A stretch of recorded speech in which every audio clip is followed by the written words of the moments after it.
Every year at Rockside Ranch is an exercise in faith as we trust God to work through His people to provide the needed resources for this ministry. And every year, it is incredibly humbling to see each person who gives to make this work possible.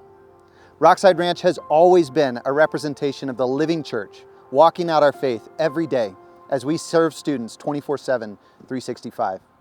This includes the students, it includes the staff, it includes every person who prays, who gives, and who serves here at Rockside Ranch. The work of life restoration is a battle. This year especially, we have felt the realities of the battle, the highs and the lows. We see it every single day. We rejoice in the victories and we mourn in the defeats. Not a day goes by where I don't thank God for you and the hundreds of families who are standing with us in the battle. Though we're in a battle, we are not hindered. We are not deterred. While we celebrate victories, we know that there are more victories ahead. And as we mourn defeat, we know that we are not defeated. We finish this year in awe of what God has done, and we enter the new year resolved. We are resolved to help students overcome addiction, overcome depression, overcome anything and everything that stands in the way of a full and complete embrace of their God-given identity and purpose. Jesus tells us that the Christian life is a battle. He tells us that it will be impossibly hard. And if you haven't read Matthew chapter 10 lately, go read it. It's confusing, it's challenging, it's intense. In short, Jesus describes the battle. Jesus calls us to join Him in the battle, and then in the very next chapter, Matthew chapter 11, He says this, He says, "Go and tell John the things which you have heard and seen. The blind see, the lame walk, the lepers are cleansed, and the deaf hear. The dead are raised up, and the poor have the gospel preached to them." It is a battle, yes. And does it feel hopeless? Sometimes.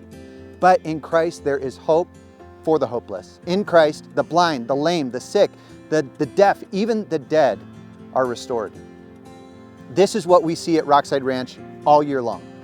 When you give to Rockside Ranch, God is using you in the battle to restore lives. So as we get closer to the end of the year, as we prepare for 2025, do we have a big need between now and December 31st? Yes. As of this recording, we need to raise $162,000. Will we reach our goal? I don't know.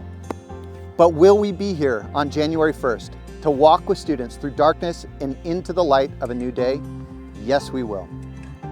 I don't know why, but for some reason, the students like to ask me this question. I get it every single year.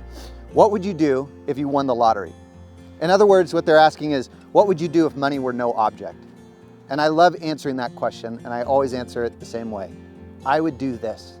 I would do more of this. Have I prayed before that something would happen to where money would actually be no object? Yes, I have. Am I glad that God has not answered that prayer? Yes.